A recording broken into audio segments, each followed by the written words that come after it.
கூட்டங்கள் வரதான் செய்யும். அதாவது மக்களோடு மக்களாக சென்றவர்களுக்கே கூட்டம் வருகிறது சொல்லும் போது மக்களை புதிதாக சந்திப்பவர்கள் கூட்டம் வராட்டி தான் வருத்தப்படணும். ரஜினிகாந்த் சார் போனாலும் கூட்டம் வரும், அஜித் சார் போனா கூட கூட்டம் வரும், நடிகர்கள் போனா கூட்டம் தான் வர செய்யும். கூட்டங்கள் எல்லாம் சேர்ந்து உங்கள் பாலிசியை பிடிச்சி உங்களுக்கு வாக்களிப்பார்களா என்பதை தேர்தல் களம் தான் முடிவெடுக்கணும். கூட்டத்தை வச்சு முடிவெடுக்க முடியாது. அது எவ்வளவு பேருக்கு வாக்குரிமை இருக்குன்னு நம்மளுக்கு தெரியலையே. இன்னைக்கு புதிதாக கட்சி துவங்கி இருப்பவர் விஜய் அவர்கள், உங்க பாலிசிஸ் நீங்க என்ன செய்ய போறீங்க? இப்ப 10 லட்சம் கோடி கடன்ல தமிழகம் இருக்குன்னா அதை எப்படி நிவர்த்தி பண்ண போறோம்? அதுக்கான திட்டங்கள் என்ன?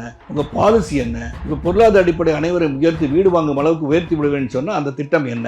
How are you going to handle that? 10 லட்சம் கோடி கடன் அடைச்சிட்டு எல்லாரையும் தன்னிறைவு செய்து பொருளாதார உயர்த்துவேன்னு சொன்னா அதுக்கு சொல்லணும். நான் பெரிய டாக்டர், நான் இந்த நோய்க்கு நான் மருந்து வச்சிருக்கேன் சொன்னா அந்த மருந்து என்னன்னு சொல்லணும். மருந்து என்னன்னு சொல்லாம வச்சிருக்கேன்னு சொல்லக்கூடாது. அந்த மாதிரி என்ன பொறுத்த வரைக்கும் he should be more policy driven than only attacking people. and ரெண்டாவது, he has not grown. அந்த அளவுக்கு ஒரு பாரத பிரதமரையோ இன்று நாட்டை ஆளுகின்ற முதலமைச்சர் ஸ்டாலின் அவர்களையோ இழிவுபடுத்தி பேசும் அளவிற்கு இவர் ஒன்றும் உயரல.